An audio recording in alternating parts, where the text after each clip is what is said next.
صباح الخير على حضراتكم. الناس كتير اللي كانت شافت الكروت بتاعت الحيوانات وعجبتها، النهارده بقى جايين نوري لحضراتكم كروت الفواكه والخضروات. طبعا ولاد عايزين ناكلهم فاكهه وخضار، وفي نفس الوقت عايزين نحببهم فيها ونعلمهم. فاحنا هنا هنتعلم مع بعض. دي مجموعه كروت الفاكهه. عندنا الفاكهه كلها الالوان بتاعتها فعلا تخلي الولد يحبها.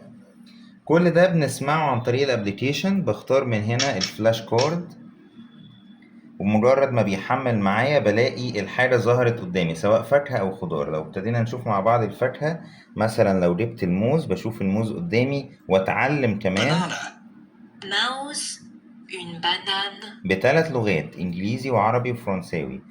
هنا مثلا التفاح، apple, تفاح, une pomme, كمان معانا المجموعة بتاعت الخضروات علشان الولاد اللي لسه ما بيعرفوش ياكلوا خضار قوي أو مش بيحبوه، احنا هنا بنحببهم فيه وكمان بيتعلموا كلمات.